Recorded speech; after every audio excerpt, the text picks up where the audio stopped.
Arī tur bieži bija redzamas krāsainas gaismas kā ugunīgas bumbas. Es turpināju pa dienām un vakaros apmeklēt dažādas misijas, aicinot ticīgos nepārtraukt lūgt un būt ticībā uz atmodas turpinājumu. Kādu vakaru jaunās derības draudzē, kādas dziļas gara dotas lūgšanas laikā, draudzē pēkšņi ieradās tas kungs. Tik tuvu, ka mēs visi varējām sajust viņa klātbūtni. Bija tā, it kā viņš mūs ieslēgtu no visām pusēm. 2/3 no ļaudīm izbīlī uzlēca no savām vietām, bet kādi pavisam izbijušies izmetās no sapulces, atstājot savas cepures un mantas uz soliem. Pēc tam viņi gauži izbrīnījās par savām izjūtām. Tās bija visai neparastas demonstrācijas un dabiski, ka izsauca cilvēkos bailes. Tās bija pārdabiskas, viņa tuvuma manifestācijas. Interesanti, ko gan viņi darītu, ja būtu redzējuši to kungu vaigu vaigā? Es iesāku mazu mājas lūgšanu sapulci kādā kotedžā, kur mēs varējām iegūt vairāk brīvības lūgt un gaidīt uz to kungu. Tas bija tāpēc, ka citās sapulcēs lūgšanas gars laiku pa laikam tika apslāpēts. Vairāk garīgie bija izslāpuši pēc šādas iespējas. Tomēr draudzes līderi mūs nesaprata un man pretojās. Tad mūsu mājas saimniecē iegāja velns un vēlējās mūs izmest no mājas. Viņa vienkārši nebija pareizā stāvoklī ar Dievu. Mūsu īre bija apmaksāta, bet ienaidnieks centās viņu lietot. Cīņa gāja pilnā sparā. Jaunās derības draudzes veceļi sāka pretoties manai kalpošanai. Tad mani centās ietekmēt šī māsa, lai es izbeidzot lūgšanas sapulces, ko biju iesācis. Prasīju tam kungam man parādīt savu gribu šajā sakarā. Viņš atnāca un piepildīja mūsu mazo kotedžu ar godības mākoni tā, ka es tikko varēju panest viņa tuvumu. Tas nolaidās uz mani. Citāts no Bībeles, jo Dievam vairāk jāklausa nekā cilvēkiem. Apostoļu darbos 5.29. Es, protams, saņēmu daudz kritikas. Man šķiet, viņi baidījās, ka es iesākšu citu draudzi un nolaupīšu viņiem daudz cilvēku, bet tobrīd man nebija tādu domu. Es tikai vēlējos iegūt brīvību kopīgi lūgt. Pa to laiku daudzi no misijas un draudzes bija izgājuši un nostājušies pret Dievu.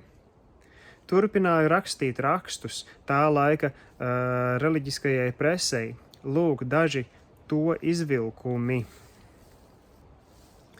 Lēni, bet noteikti svētajiem Dienvidkalifornijā nāk pārliecība, ka Dievs gatavojas izliet savu garu. Šeit, tāpat kā tas notika Velsā. Mums ir ticība uz tādām lietām, kādas vēl nekad neesam pat sapņojuši par nākotni mūsu priekšā. Mēs esam pārliecināti par neko citu kā jauniem vasarsvētkiem visai šai valstī, bet mums nekad nebūs vasarsvētku rezultātu bez vasarsvētku spēka. Un tas nozīmē vasarsvētku atklātu demonstrāciju.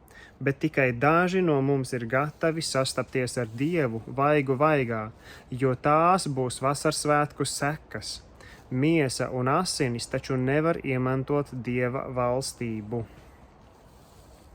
Tas bija izdevumam Kristīgais ražas pļāvējs. Vēl kādam izdevumam rakstīju šādi. Atmodas straume plūst pār mūsu baznīcu sliekšņiem. Vai metīsimies tās varanajā straumē un ieiesim godības uzvarā? 1 gads nodzīvot šajā laikā ir vienlīdzīgs 100 gadiem parastas dzīves. Vasarsvētki klaudzina pie mūsu durvīm, atmoda mūsu zemē ir tikai laika jautājums. Lēni, bet pamatīgi sāk celties viļņi. Pavisam tuvā nākotnē, kā mēs ticam, izlīs pestīšana, kas sagatavos pamatu nākošajiem notikumiem. Velsa vairāk nepaliks viena šajā mūsu Kristus godības uzvarā. Atmodas gars nāk pār mums. To dzen Dieva elpa, kas ir svētais gars. Ātri savelkas mākoņi, tie ir pilni ar varanu lietu, un jau līst mazas lāses. No aplaupītās un atmatā aizlaistās apstākļu zemes izaugs varoņi, kuru vārdi tiks iegravēti debesu pilsētas mūžīgajās sienās. Gars atkal veic savu gaitu cauri mūsu zemē, kā radīšanas dienā, un Dieva iepriekš pasludinājums tam pašķir ceļu, lai top gaismā. Brāļi, māsas, ja mēs visi ticēsim Dievam, vai spējat saprast, kas var notikt? Jo daudzi no mums šeit nedzīvo nekam citam. Liels skaits ticīgo lūgšanas paceļas pie troņa dienām un naktīm. Losandželosa, Dienvidu Kalifornija un viss kontinents patiešām pavisam drīz atradīsies ienests varenā atmodā, ko paveiks Dieva gars un Dieva spēks. Kādu laiku mēs tikām vadīti lūgt par vasarsvētkiem. Tas šķiet bija tikai sākums. Protams, mēs nesapratām, kas ir īsti vasarsvētki, bet Gars to zināja un mūs vadīja pareizi lūgt. Kādā pēcpusdienā pēc kalpošanas jaunās derības draudzē 7 no mums šķiet juta Gara vadību sadoties rokās un vienoties kopīgā lūgšanā, prasīt tam kungam izliet savu garu ātri un ar līdzējošām zīmēm. Kā tas ir rakstīts Mārka 16:20. Kā mums ienāca prātā šāda lūgšana, es nezinu. Dievam bija mums tas jāiesaka. Mums tajā laikā svētā gara mēles nebija pat prātā. Man šķiet, neviens no mums tajā laikā pat nebija dzirdējis par tādu lietu. Tas notika 1906. gada februārī. Lūgšanu sapulcē, esot uz ceļiem, tas kungs man lika piecelties un doties uz brāļa Braunleja telti 7. un Springsas ielās. Viņš man skaidri nodiktēja viņiem pasniedzamo vēsti.